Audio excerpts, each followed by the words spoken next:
Hello, good morning and welcome to Joy Newsdesk.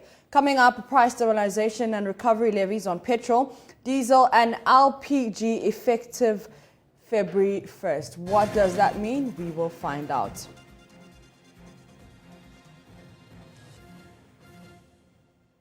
Meanwhile, as Parliament resumes sitting this morning, some residents of Wale have waded into the E-levy controversy, warning the passage of the bill will inure to the benefit armed robbers who are always on the lookout for market women, in particular, who return to carrying physical cash on them. We have details.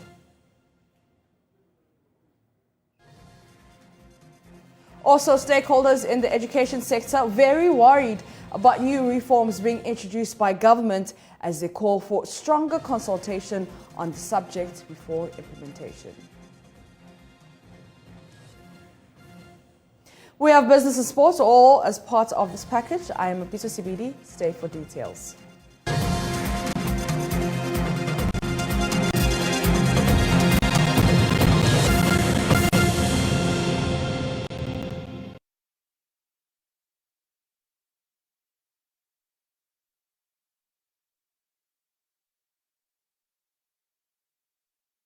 In our first story, the National Petroleum Authority, NPA, has indicated its decision to restore the price stabilization and recovery levies on petrol, diesel and liquefied petroleum gas products effective February 1, 2022, which is today. President Akufo-Addo had directed the National Petroleum Authority to extend the removal of the price stabilization and recovery levies on petrol, diesel and LPG to the end of January. Following the exhaustion of the grace period, the NPA has restored the PSRLS, and this was contained in a statement issued by the authority. The implication generally is an upward review on petroleum products starting today. We'll take you to the pumps for some checks shortly, but first joining us live is the Executive Director of Kumasi Institute of Technology, Energy and Environment, Ishmael Ajekumhene, for some thoughts on this development. Good morning, sir, and many thanks for your time. Good morning. Good morning, dear listeners. Now, should there be any cause for worry at this restoration? Please repeat the question. I didn't hear. Should there be any cause for worry at this restoration?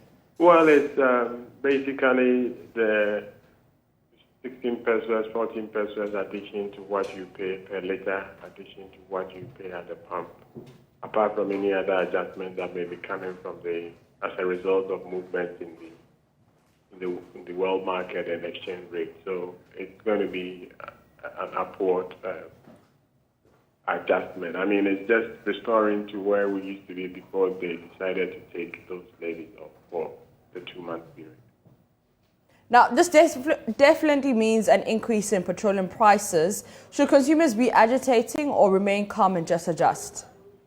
Well, consumers should rather be worried about what is happening globally, because unfortunately there's so much tension that the price of crude is actually around $90 a barrel because of the Russian and the Ukrainian thing that nobody knows where it's going. So, yeah. I mean, the worry should be more on what is happening in the global market, as well as how our local exchange rate is also behaving. Those are the two major movements. In terms of the levies and taxes, we've talked about it over and over again. Government insists that they cannot do much about it, and even this one that it took off is reinstated. So, unfortunately, prices are going up everywhere, and that should be a worry to everybody because it has a lot of effect, multiple ripple effects. Now, would it be fair on the part of the consumers to demand removal of other levies, such as the sanitation levy, to ease their burden? After all, yeah. I mean, some already pay for those services in their homes. Yeah, every consumer, including myself, would want to pay a lower price as much as possible. What I also know is that whenever any one of them is dropped, there's going to be a price to be paid by all of us. I mean, we were told that for the 2 months that the PSRL was suspended, it was like 50 million cedis a month. So that translates to over 100 million cedis over the two months that it was suspended. So yes, we can advocate for removal of all levies and taxes, but there are consequences. For example, we were told in the MPA letter that the PSRL is actually specifically meant to subsidize premixed fuel and also the residual fuel oil. So what it means is that if it's not paid, government will have to find money somewhere to pay for those subsidies. So yes, I would want to pay less, but for any of the levies that has earmarked and dedicated to a particular purpose, if it's taken off, then it means government will have to find money to be paying and for the levy to be doing what it's doing. So I want to pay less, and I'm always happy to fight and say that the levies will, but under the circumstances, I don't know what the government options are. All right, thank you very much for your time. That is Ishmael Ajakumhini, who is Executive Director of Kumasi Institute of Technology, Energy and Environment. But let's take you live to the pumps for some checks. Faustina Safo joins us live. Fausti, are you there?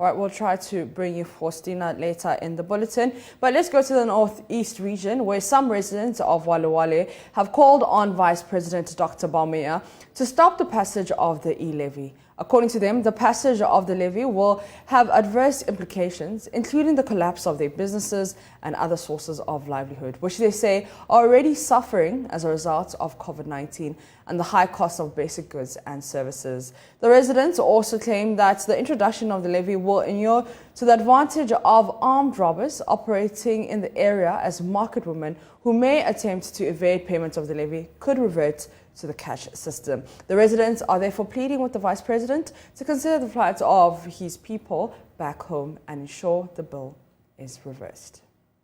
In Wale, just like most parts of rural Ghana, many of the people do not have access to banking services as well as financial literacy.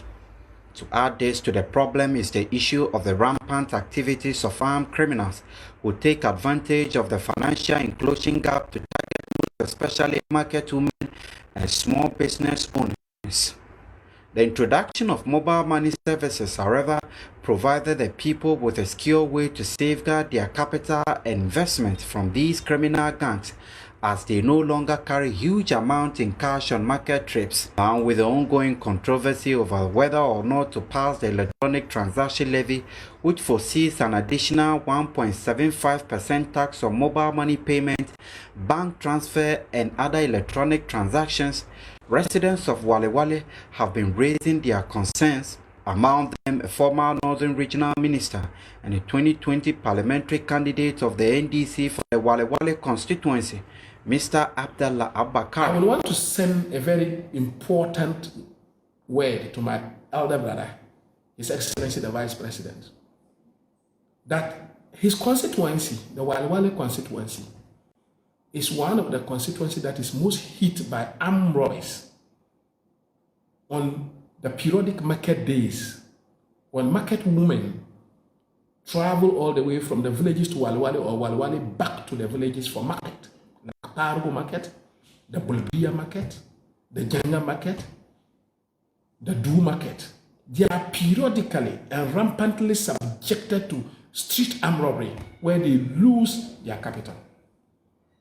The only safe haven for these women, my brother, the Vice President, is that they've always been able to elude the armed robbers by putting the money in their wallet, Momo wallet, and withdrawing them at the market centers, conducting their businesses, and whatever monies they also gain at the market centers are put in there. So even if the phone is seized, by the way, home by the armed robber, you are still able to retrieve that money.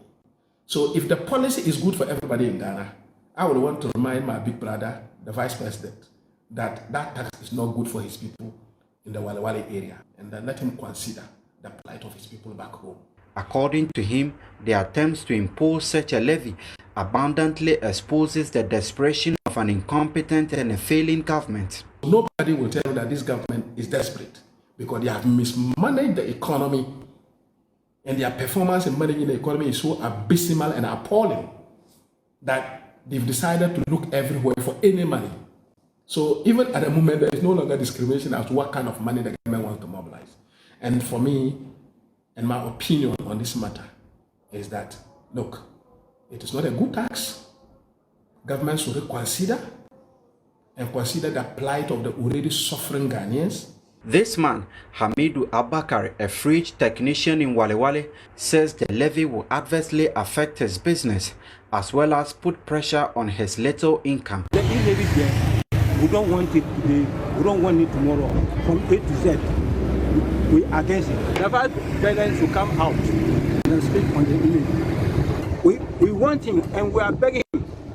He should come out and tell the majority that this go in. Mohammed Rabiu, a civil servant, thinks the levy is regressive and should not be passed.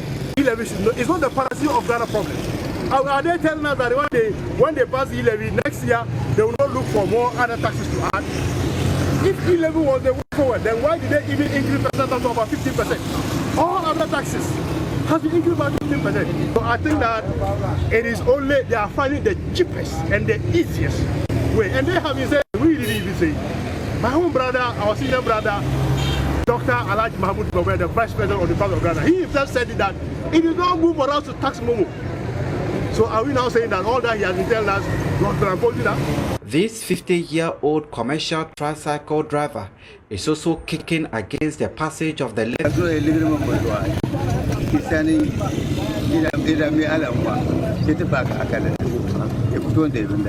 Several other people interviewed here for this story have also expressed outright rejection of the levy and urged the government to end the needless trade-off with the minority in parliament by withdrawing the bill forthwith.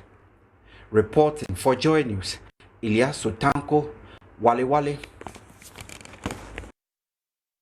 Back here in Accra, Parliament is resuming sitting this morning. It is expected the debate on E-levy will reflect on the order paper. The Speaker, Alban Bagbin, will not be in the chamber. He is currently receiving treatment in Dubai and is due to return in early March. Parliamentary correspondent Chrissy Parker-Wilson joins us live on Zoom to give us a forecast of today's business on the floor.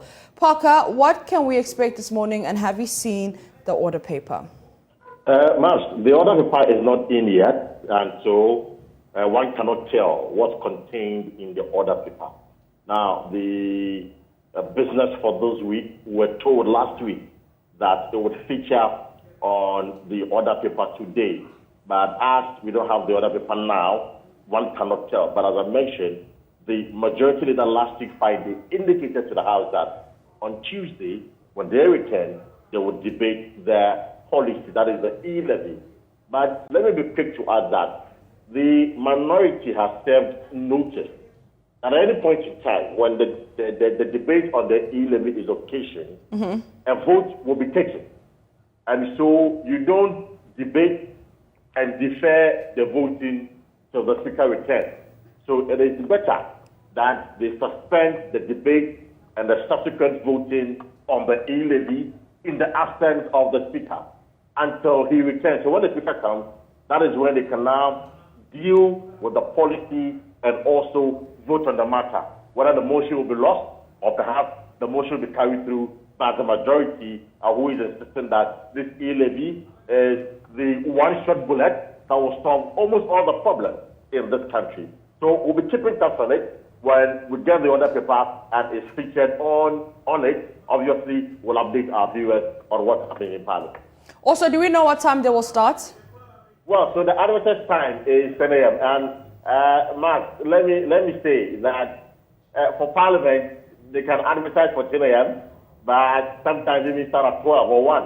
I mean, sometimes they're having their own caucus meeting, but for now, I'm not getting any wind of any caucus meeting going on. So we cannot say what time they will start. Last week Friday, for example, the advertised time was at 10 a.m., but we ended up starting the proceedings at 5:30 p.m. over 7 hours delay. Of course, we were told that there are some consultations going on. But today, We are not learning of any consultation, no caucus meeting. So we don't know why Parliament is just to take start this morning at 10 a.m. as they advertised. All right, thank you very much. That's my colleague, Kwesi Parker-Wilson, and he's in Parliament for us. And we know that sitting hasn't started, but once it does, join news, DSTV channel 41, go to channel 144. We will bring you all the live updates from Parliament.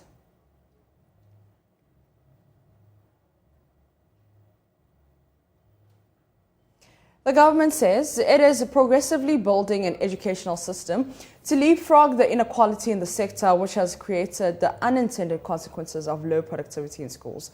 Handing over 150 vehicles, including 100 buses and 50 pickups, to heads of second cycle institutions at Accra High School Monday afternoon, Vice President Dr. Bawumia said the gesture forms part of deliberate steps being taken by the administration to improve enrollment and increase access to quality education.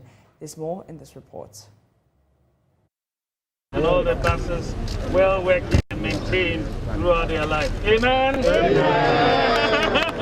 In a similar exercise in 2021, the Vice President handed over pickup trucks, buses and motorbikes to senior high schools and circuit supervisors in a bid to promote efficiency in the educational sector.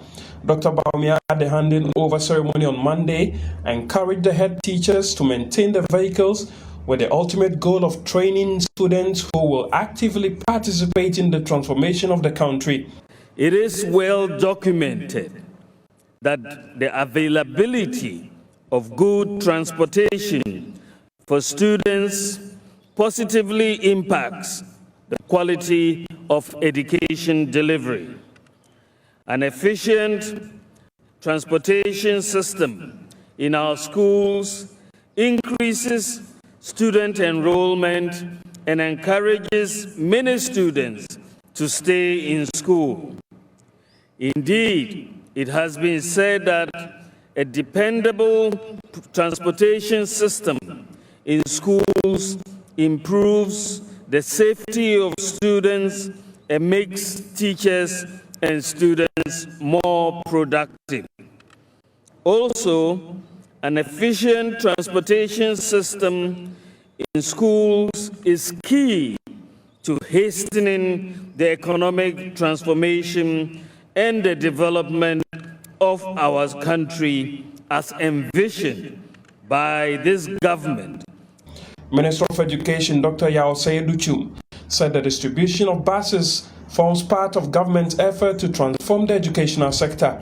If your education system does not demonstrate quality, access, and relevance, it cannot change your fortunes. Other nations in the 21st century has transformed their fortunes because they transformed their education system. And this is the demonstration of the transformation. When the president said that in order to ensure that teaching and learning takes place very well in senior high schools, we should provide them means of transportation. It has been fulfilled, and let us thank him. The 150 buses and 50 pickups have since been shared among the headmasters and headmistresses of the various schools.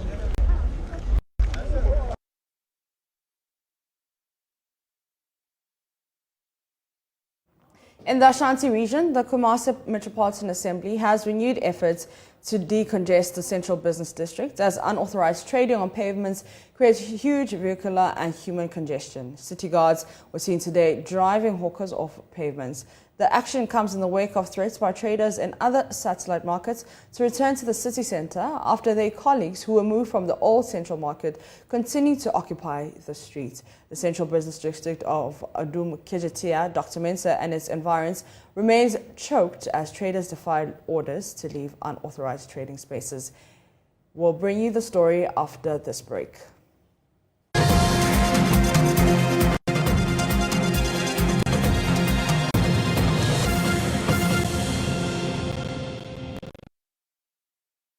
You're welcome back. Now, stakeholders in the education sector are demanding stronger consultation on the new education reforms government is introducing. The Education Ministry says the implementing of a 6-year secondary education, new semester calendar for basic schools and a new curriculum for basic schools are to create what it calls a 21st century education system.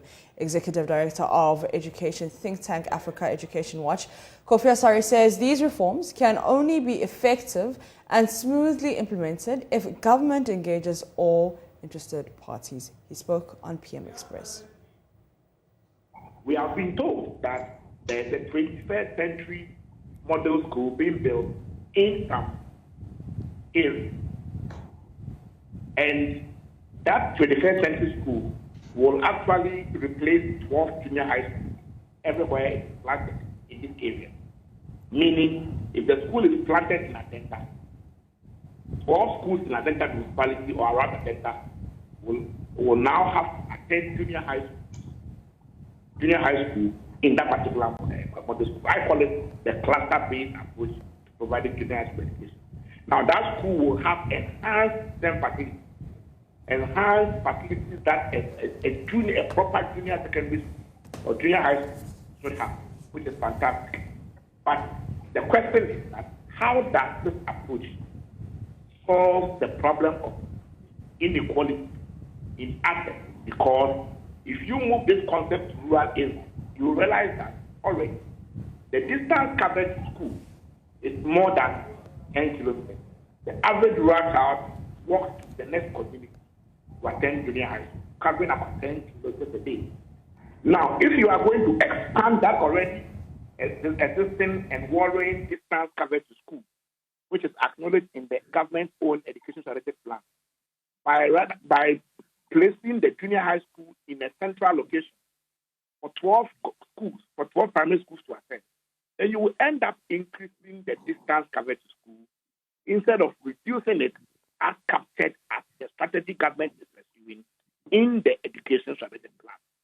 That is the point of confusion. So we will need more clarity from the ministry in respect of what it really intends to do, because as of now, it is bits of and pieces of what we call a proposal being thrown at us. We have not seen any policy document, the basis of which the pilot is being undertaken. We are informed that about 100 million is going into this construction, which is supposed to lead to a pilot that will start next year. Looking at the quantum of investment going into the infrastructure, which will lead to just a pilot. So the pilot not what happened. We have wasted 100 million. So it means that unlike your usual pilot, where you will decide to pilot before you consult, you rather do the consultation on your proposal before you pilot, because the pilot is costing in excess of 100 million. That is why we are not too sure what the ministry is doing in respect of access to the wider population. Speaking on the same show, President of NAGRAT, Angel Kabanu, says reforms do not depend on one aspect of education, emphasizing that it is holistic. Well, Evans, I have not cited any reform document, or I have not cited any comprehensive reform document. And if you have, upon which we are having this discussion, you can help us and share them with us. Think about reform from kindergarten level to senior high school level. We're talking about reforms in curriculum. We're talking about reforms in subjects that are taught in the senior high schools. And we're also talking about reform that links the outcome of senior high school products to the various programs that are done in the universities. Because when programs are done in the senior high schools and they do not relate to what is happening in the universities, you are going to have a very big problem. Now, who are the members of the reform committee? And did they do any roadshow, or did they go through our communities to interrogate our chiefs, our local people? And do they have a draft that have been interrogated by various stakeholders, so that the various stakeholders will make inputs to the draft? And like my brother Kofi is saying, is there no necessity to pilot the reforms? Because when you go through the education history of our country, when you take the 1951 Kwame Nkrumah education reforms, if you take the 1986 reforms, if you take the Justice Professor Anamwa's reform, these are documents, comprehensive documents that have served as standards of reference. Now, when you don't have a holistic reform document, you take one aspect and that single aspect will seem to be working for you. But when you relate that aspect to other aspects, you realize that the synchronization do not exist. And you have a situation where there is some disconnect and some disjointed outcomes that itself needs another form of reform. So reform is part of human life. Reform is part of education. We want to know who constitutes the reform. Is it committee or reform group?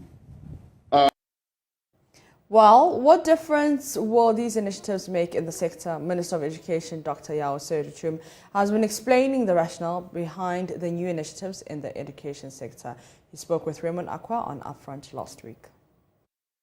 You can't do one thing and expect everything to change. So you can do professional development as we are doing, train teachers, the secondary education improvement project. We're able to get some school buildings, E-blocks. The government of President Mills and President Mahama also did some E-blocks through GOG, Government of Ghana funds. We have continued some the E-block agenda, completing about 29 of them. It's not enough to do a building. You have to also look at what is happening inside the building. So as we are preparing to open 10 boarding schools built by Nana Danko Akufo-Addo, we have to be mindful that if we don't look at professional development, if we don't look at the rearrangement of classes within that building, and we just say we are super excited because we have V blocks and these are beautiful. So you go to Abomosu, Pasempe in the north, and you think you're in a college. It will match any college as community college or small 2-year or 4-year colleges around the world. But that's not good enough. That's why we're taking steps to ensure that we operationalize these 10 schools built by the president differently. When are we operationalizing this secondary structure? That's almost, and I see it at the back of your mind, almost taking us back to the Cambridge system. When are we operationalizing that?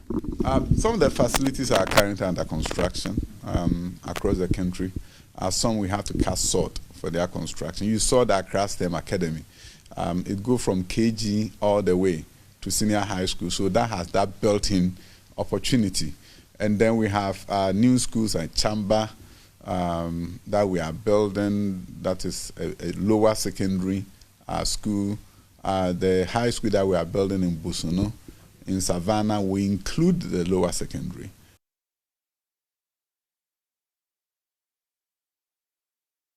Dr. Soedichum also believes the issues regarding exam malpractices will be a thing of the past following the introduction of these reforms.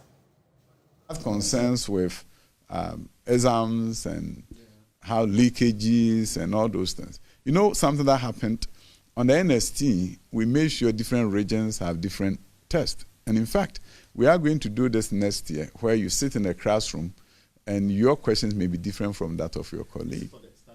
Standardized test. But one thing, do you know WAEC did something they didn't tell the world? They did it on the BEC. Different regions had different tests. So when those people who set up rogue website to sell the questions, they started the first time, right? And the funny thing was that they say this thing won't work again because different regions have different questions. So this is what we want to see on the WASI space. We want to see serialization. This is done by universities in Ghana, some universities in Ghana. So you can sit next to somebody in the room, there are 5 versions of the test. So let somebody go outside and work some answers and come and say question 1A. Whose question 1 is A? So we have to change this space. I believe the best way you change cheating in exams is when you remove the incentive for cheating. So instead of saying they are rogue website, hey, rogue website will always be there. They will always be there. But you have to create a disincentive for them to set up the website in the first place. Because if there are 10 versions of the test, if they put on... No, next year... Very interesting to see. My brother, if there's something... Because the president said in the State of the Nation address last year that he wants to ensure that we eliminate cheating and examination malpractices. To an earlier story where the Kumasi Metropolitan has renewed efforts to decongest the central business district as unauthorized trading on pavements, creating huge vehicular and human congestion. City guards were seen driving hawkers off pavements. The action comes in the wake of threats by traders and other satellite markets to return to the city centre after their colleagues who were moved from the old central market continue to occupy the streets. The central business district of Odum Kijitia, Dr. Mensa and its environs remains choked as traders defy orders to leave unauthorized trading spaces. As the second phase of the Kijitia market reconstruction takes shape, city authorities relocated hawkers and traders to nearby racecourse and Ifwa-Kobi markets to make way for the project. However, the relocation exercise was met with resistance from a cross-section of the traders who consistently defied orders to evacuate. Today, city guards have started a move to clear the streets of hawkers. You would normally find a horde of traders on most pavements here in the Kumasi Central Business District. However, it appears that today majority of them have left. Upon my interactions with some of the traders here at the central market, they tell me whenever they are being approached by city guards, they move out of the pavement. And as you can see, that there is some movement in here.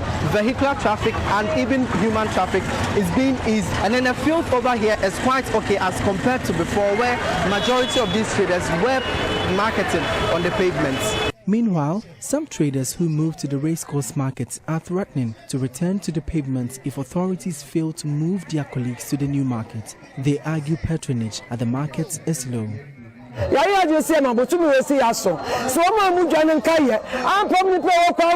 We've planned to offload our yam trucks at the old market if authorities fail to relocate the others here by the end of the month.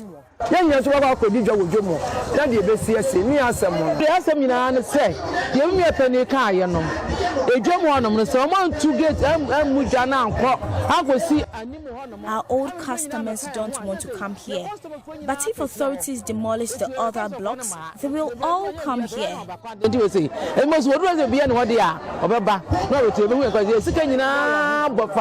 They complain of a bad business environment at racecourse markets, which they say is discouraging other traders from relocating there. They proffer some solutions. The road here is bad.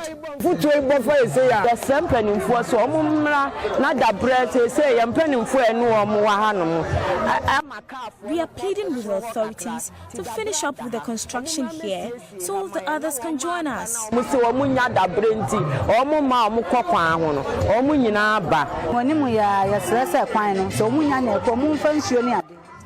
The authorities should water the road.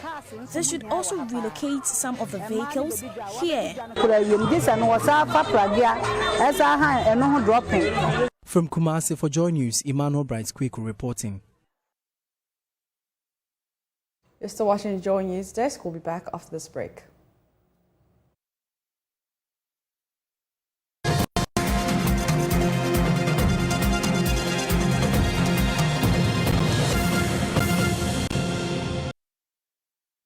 On Joy Clean Ghana campaign, thousands of people are expected to storm the streets of Accra as the Regional Coordinating Council marks the full operationalization of Operation Clean Your Frontage policy today.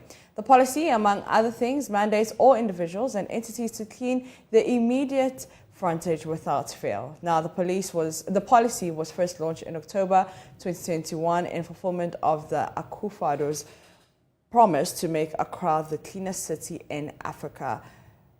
Michael Ashali joins me and he's on the grounds. Michael, what can you report from where you are?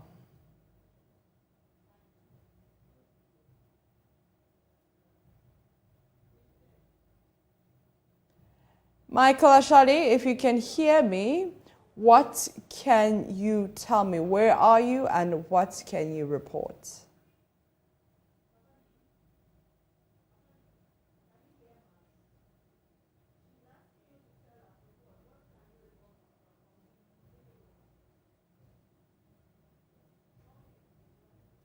black spot very close to the Kumasi interchange here.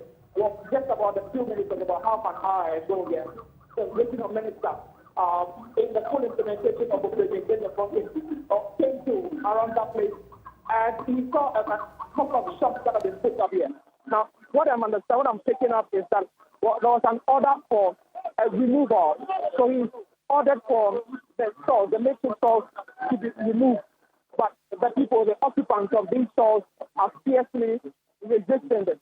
Allegedly, what I've been told is that it was so chaotic that you had to, a security man had to fire a warning shot to the effect to try to disperse the crowd that have gathered. At the moment here, heavy security here. People from the military, the police service is around here trying to control the raging crowd here. So it's still ongoing. About 30 minutes on, some of the occupants here are still chanting, resisting the order from the regional minister for them to be removed. According to him, well, from what I've been gathering is that these stalls are makeshift structures and do not fall within the planning of the assembly and does not fall within the policy. And if you look around as well, a lot of ways have been created by them. Something that this policy that they're trying to launch today really is trying to look at curtailing. So, Mom, that's what has been happening here. And that's our man on the ground, Operation Clean Your Frontage, Michael Shale, reporting for us. You're still watching Joy Newsdesk. Up next is business.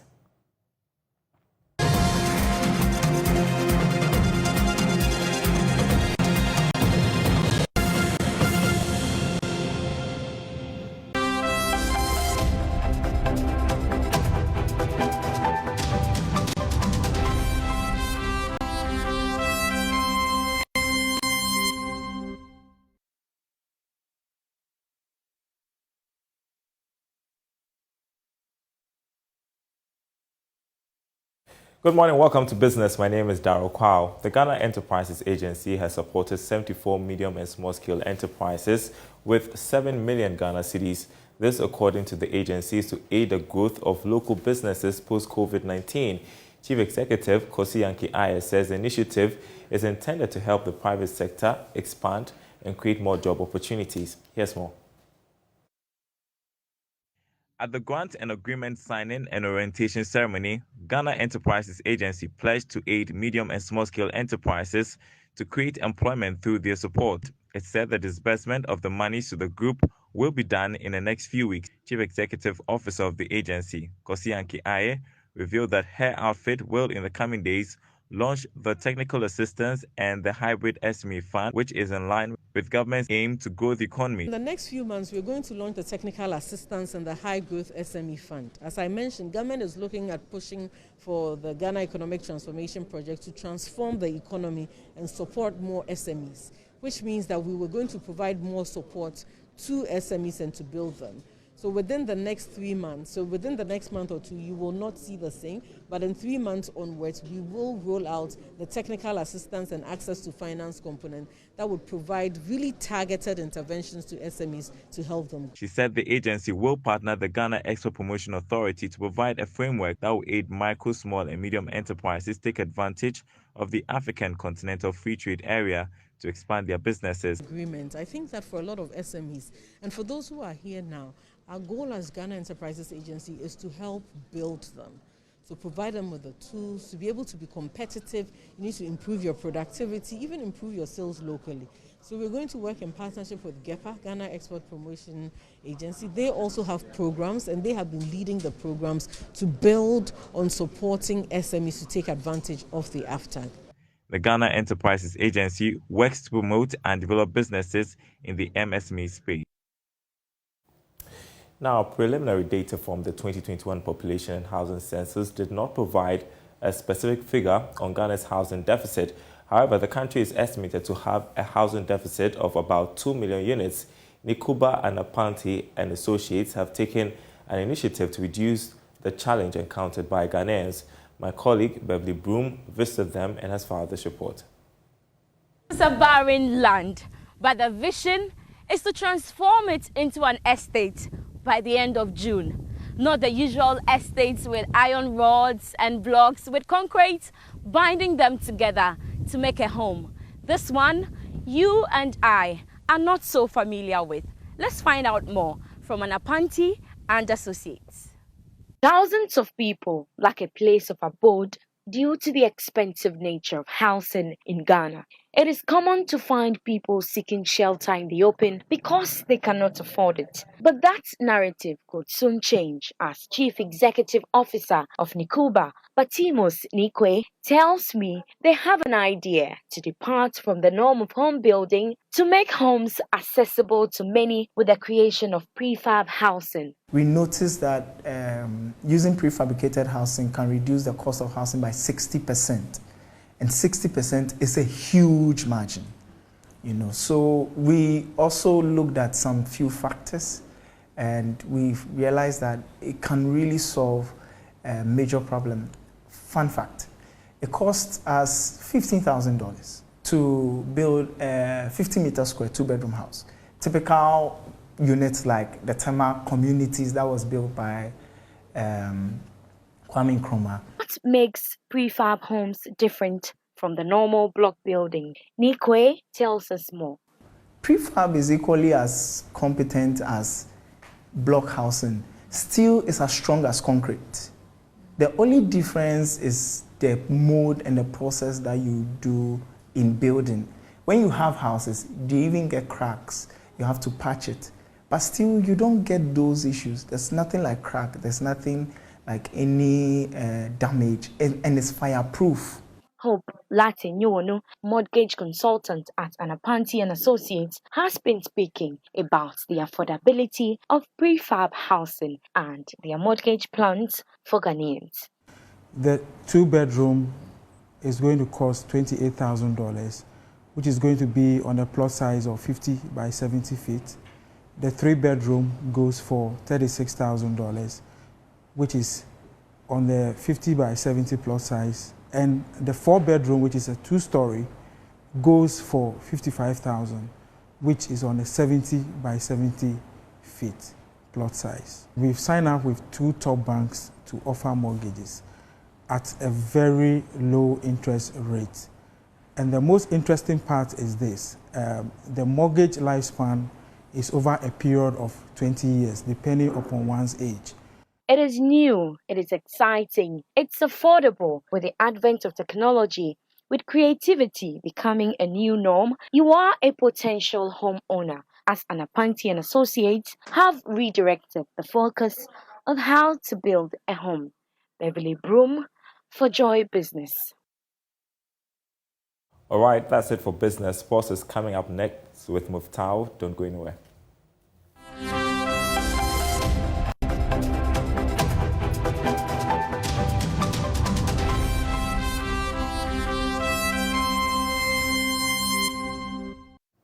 It's time for sports now, and because he was recently verified on Twitter, he is wearing a blue tie to symbolize his verification on Twitter. Good morning, Muftau. How are you doing? Oh, God. Is that not the case? I am entirely flabbergasted. I lost for words. Sometimes the creativity you often exude here completely takes me aback. Why would this symbolize a Twitter verification? Well, tell me about it. What's happening in the world of sports? So many things that happen in the world of sports. There seemed to be a parliamentary involvement in relation to the appointment of an ex-Black Stars coach. I've heard the majority leader say that the Ghana Football Association should go for someone like Chris Hilton and not Otto Addo. Osei Chairman based his argument on the fact that Chris Hilton have done it with clubs like Spurs, with Brighton, with Norwich, with Newcastle United. He did it with materials that were limited to him, and he was able to compete in the Premier League. So he actually thinks that based on that, Chris Hilton will be a much better option to manage the Black Stars. And he says that Otto Addo is really young and is not ready for the task yet. In his opinion, he would prefer the Ghana Football Association go for someone like Chris Hilton and not Otuado. But like we've always stated, the GFA's choice is Otuado. As to whether politicians will have their way this time around, it's actually one thing that we cannot tell. People claim government cannot trust the GFA to make the next appointment because the FA failed. The last time they insinuated the decision to hire CK Akuno was a trial and error, matramakwe. But this time around, when they were given an opportunity to hire someone, they fluffed their lines because Milo came back and it did not work out. Now they are going for another person who has not managed at the top level, which is also matramakwe. That's why government is insisting that we need to take hold of it. That's why we've had many politicians speaking loudly about it. As to whether they will find their way, it's actually one thing we cannot talk about. Now, the World Cup is in like what, 4 or 5 months? Yes. We are and so how soon how soon will the coach be confirmed? Okay, so per the intel available to us, we're expected to have a coach within this week. Okay. But since the FA are yet to return from their trip to Germany, we cannot tell. But I'm certain by the close of the week, we should have an ex-Blasters coach. All right, and if Moftau says he is certain, trust that he is very certain. Thank you very much, Twitter verified. And my favorite person, Moftau, with the sports, and that's how we wrap up Joy Newsdesk. For more news, you can log on to myjoyonline.com. My name is Mapito CBD. Enjoy the rest of your day.